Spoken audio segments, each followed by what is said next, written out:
നിങ്ങൾ രണ്ടുപേരും ഇതിനകത്തിരുന്നാൽ മതി, പുറത്തിറങ്ങണ്ട.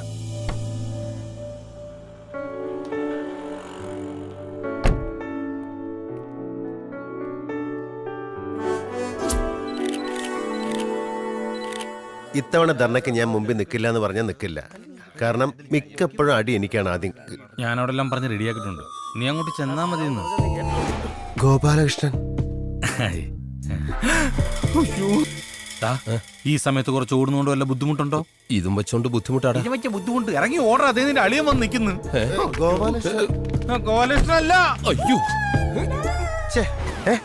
തല കുടിക്കോ? ആ പോയത് ഗോപാലകൃഷ്ണനല്ലേ? അറിയില്ലാന്നേ. അയാൾ പിന്നെ എന്തിനാ ഓടിയത് തന്നെ കണ്ടപ്പോ? ഇയാൾക്ക് എന്താ വരയുടെ അസുഖമുണ്ടോ? എന്താ തിരയുന്ന? എന്റെ കാറ് കാണാനില്ല, അല്ല മൊബൈൽ കാണാനില്ല. ഞങ്ങള് സഹായിക്കണോ? വേണ്ട.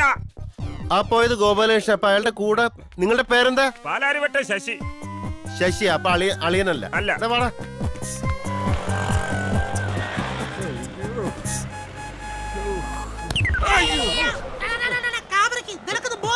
ബോധം ഉണ്ടെങ്കിൽ ഇങ്ങനെയൊക്കെ സംഭവിക്കോ? അയ്യോ, ചേട്ടനും ഗർഭമുണ്ടല്ലേ? നല്ല വയറ്. ഇനി ഗോപാലകൃഷ്ണനാണെന്ന് എനിക്ക് തോന്നിയായിരിക്കോ? ആയിരിക്കും. ഗോപാലകൃഷ്ണൻ നിങ്ങൾക്ക് അറിയോ? പാർട്ടിയിലെ അണികളാണെന്ന് പറഞ്ഞ് നടക്കും.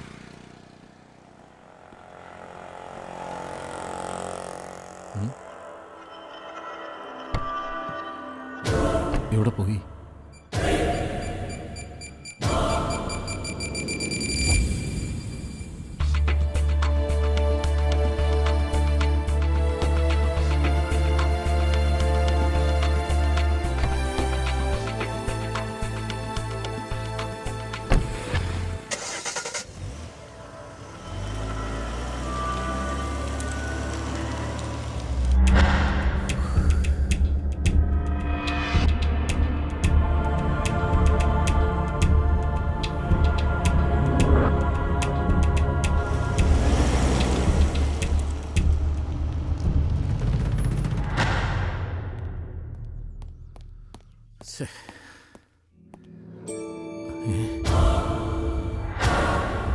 ഡോക്ടർ മെല്ലെ എഴുന്നേക്ക്.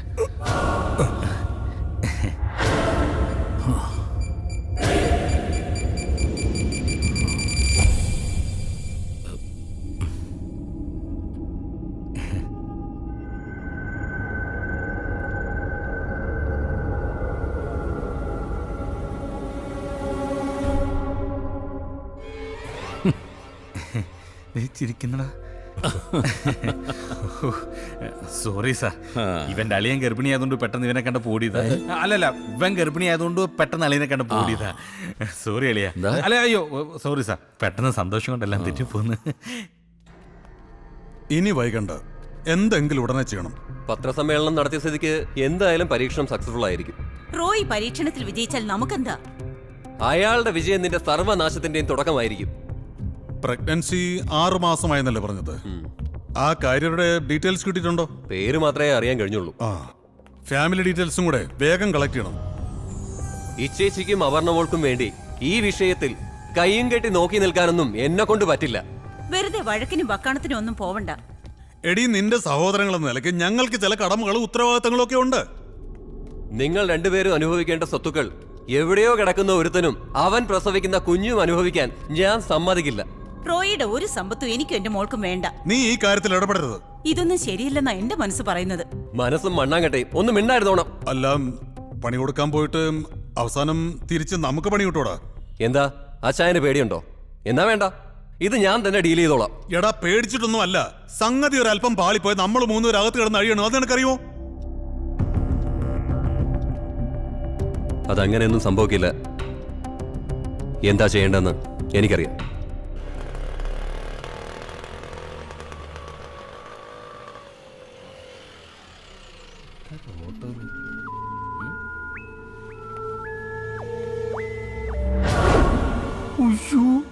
ഇവളെന്താ ഇവിടെ?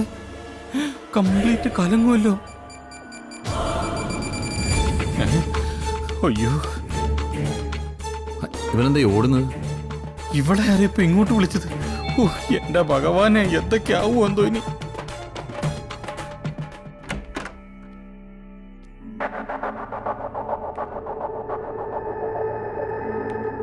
ആരാ? ഞാൻ മാളവിക. ഡോക്ടർ മഹേഷ് സാർ പറഞ്ഞു വിട്ടതാ. ആ വരൂ വരൂ വരൂ. ആ ഡോക്ടർ മഹേഷ് വിവരങ്ങളൊക്കെ പറഞ്ഞിട്ടുണ്ടല്ലോ അല്ലേ? സാറിനെ വന്ന് കാണണമെന്നും ഇവിടെ ജോലിയൊന്നും പറഞ്ഞിരുന്നു. ഗുഡ്. എൻ്റെ ഇവിടുത്തെ എക്സ്പെരിമെന്റിനെ പറ്റി വല്ലതും പറഞ്ഞോ? ബേസിക് ഇൻഫർമേഷൻ തന്നിട്ടുണ്ട്. ഓക്കെ. എത്ര വർഷമായി മഹേഷിന്റെ ഹോസ്പിറ്റലിൽ? 4 വർഷം. വരൂ. എൻ്റെ പരീക്ഷണത്തിൽ ഉൾപ്പെട്ടിരിക്കുന്നത് ഒരു പുരുഷനാണ്. ഒരു പ്രഗ്നന്റായ സ്ത്രീയെ കെയർ ചെയ്യുന്നതിനേക്കാളൊക്കെ വലിയ ബുദ്ധിമുട്ടാണ് ഒരു പുരുഷനെ കെയർ ചെയ്യാൻ. എന്തൊക്കെയാ ചെയ്യേണ്ടെന്ന് സാറ് പറഞ്ഞാൽ മതി. എവറി 1 hour ടെമ്പറേച്ചർ BP ഒക്കെ ചെക്ക് ചെയ്യണം. ഓൾട്ടർനേറ്റീവ് ഡേയ്സിൽ ECG എടുക്കണം. If any variations you should inform me immediately. ശരി സാർ. പിന്നെ ചില വൈറ്റമിൻസ് ഗുളികൾ കഴിപ്പിക്കണം. ഫുഡ് ചാർട്ട് നോക്കിയിട്ട് കൃത്യസമയത്ത് ഭക്ഷണം കൊടുക്കണം. ഓക്കെ? ഓക്കെ സാർ, ചെയ്യാം. പുഷ്പ, എന്താ ഡോക്ടറെ? നീ ബാഗ് കൊണ്ടുപോയി നമ്മുടെ ഗസ്റ്റ് റൂമിൽ വെക്ക്.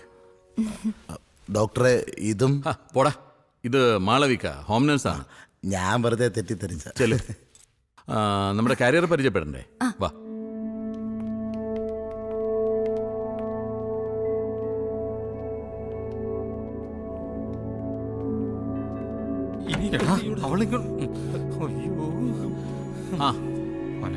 ഇതെന്താ രണ്ടുപേരും പുറംതിരിഞ്ഞ് നിൽക്കുന്നത്?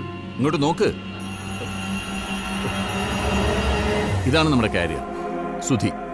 ഇത് ഗോപാലകൃഷ്ണൻ. ഹലോ.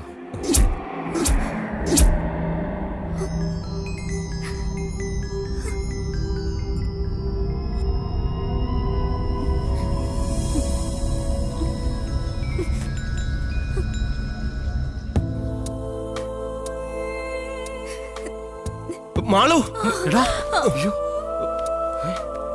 മാളു, മാളു, മാളു.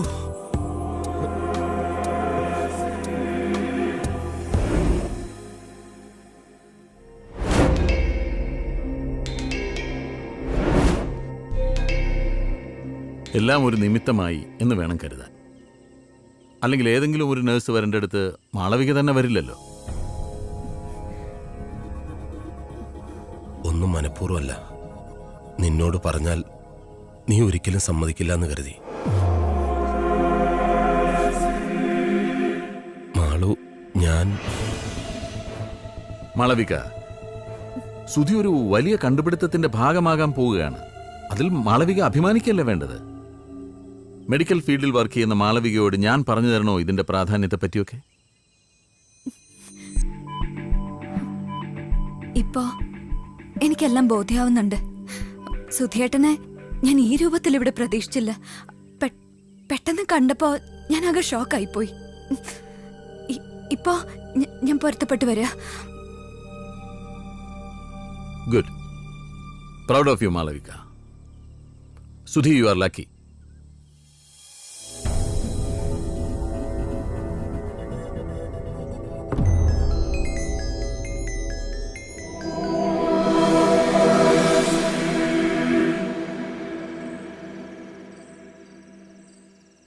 ഷർട്ട് അഴിക്ക്. ഷർട്ട് അഴിക്കണോ? ശകുന്തളെ, അതവിടെ വച്ചേക്ക്, ഞാൻ തുടച്ചോളാം. ഓ,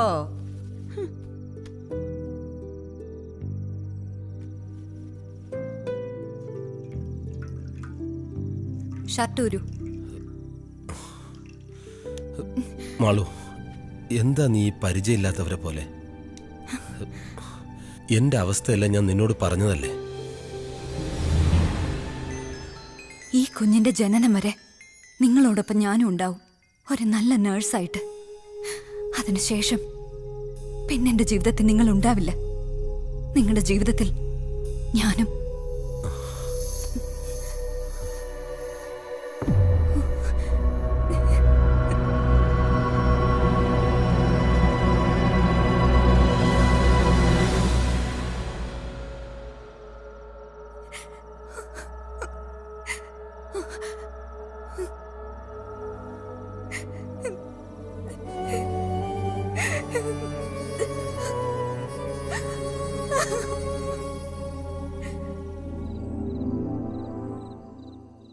സുധീന്ദ്ര, മാളവിക നിനക്ക് നഷ്ടപ്പെടുകയാണ്.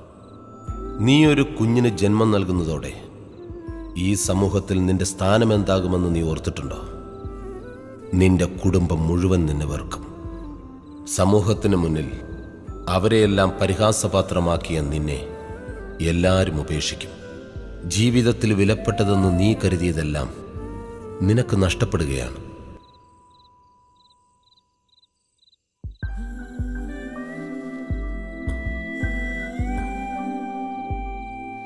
എന്റെ ജീവിതം തീർന്നു പോയല്ലോ ഡോക്ടർ. ഛേ, എന്നാര് പറഞ്ഞു? ഞാൻ ഈ കുഞ്ഞിന് ജന്മം നൽകുന്നതോടെ സമൂഹത്തിൽ, കുടുംബത്തിൽ, ബന്ധുക്കളുടെയും സുഹൃത്തുക്കളുടെ ഇടയിൽ ഞാനൊരു വെറുക്കപ്പെട്ടവനാകും. ഡോക്ടർ, എനിക്കിതിൽ നിന്നൊരു മോചനം ഉണ്ടാവോ?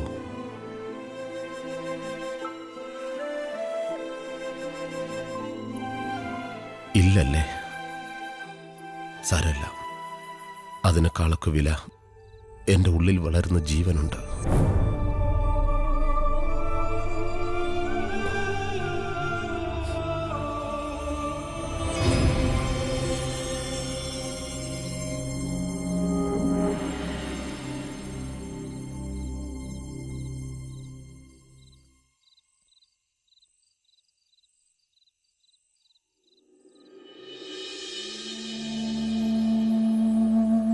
ഡോക്ടർ, എനിക്കിതിൽ നിന്നൊരു മോചനം ഉണ്ടാവോ? ഇല്ലല്ലേ?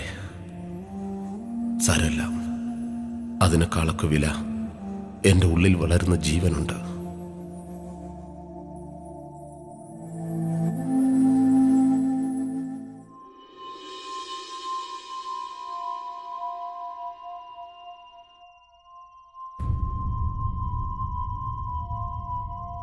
സാർ,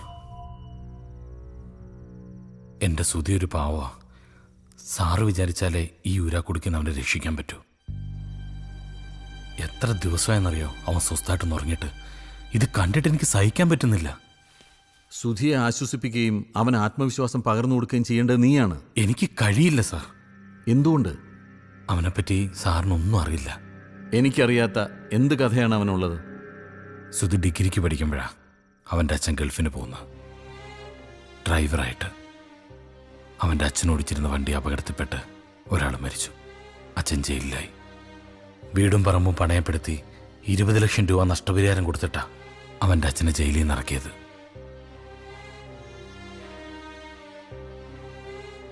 തിരിച്ച് നാട്ടിലെത്തിയപ്പോഴേക്കും അവൻ്റെ അച്ഛൻ ആകെ തകർന്നു പോയിരുന്നു. തൻ്റെ കൈപ്പിഴ കൊണ്ട് ഒരാൾ മരിച്ചതിലുള്ള കുറ്റബോധം, പിന്നെ 2 പെൺമക്കളടക്കമുള്ള കുടുംബത്തിൻ്റെ ആകെയുള്ള കിടപ്പാട് നഷ്ടപ്പെടുത്തിയതുള്ള ദുഃഖം. അവൻ്റെ അച്ഛൻ ആത്മഹത്യ ചെയ്തു. സങ്കടങ്ങളെല്ലാം ഉള്ളിലൊതുക്കി ചിരിച്ചും ചിരിപ്പിച്ച് നടക്കുകയാണ് സർവൻ. സ്വന്തം കുടുംബത്തിനു വേണ്ടി മാത്രമാണ് അവൻ ജീവിക്കുന്നത്. വിവാഹപ്രായമെത്തിയ ഒരു പെങ്ങളുണ്ട്. 7ാം ക്ലാസ് മുതൽ മനസ്സിൽ കൊണ്ടു നടക്കുന്ന ഒരു കാമുകിയുണ്ട്. അവനെ ഓർത്ത് മാത്രം ജീവിക്കുന്ന ഒരമ്മയുണ്ട്. എൻ്റെ ഈ പരീക്ഷണം ഒന്ന് പൂർത്തിയാവട്ടെ.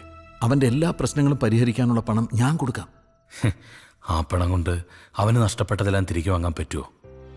സാറിന് പ്രശസ്തി നേടാനുള്ള പരീക്ഷണത്തിൽ അവനെ ഒരു കരുവാക്കാതെ സാർ ഒരല്പം മനുഷ്യത്വം കാണിക്കണം. ഗോപാലകൃഷ്ണൻ, ഈ അവസാന ഘട്ടത്തിൽ ഇങ്ങനെ സംസാരിക്കരുത്. സാറേ, ഭാര്യയും മകളെ പിരിഞ്ഞു ജീവിക്കുന്ന സാറിന് കുടുംബജീവിതത്തിന്റെ വില അറിയില്ല. ഇതെന്റെ ഒരു അപേക്ഷയാണ്. എങ്ങനെയെങ്കിലും സാർ അവനെ രക്ഷിക്കണം.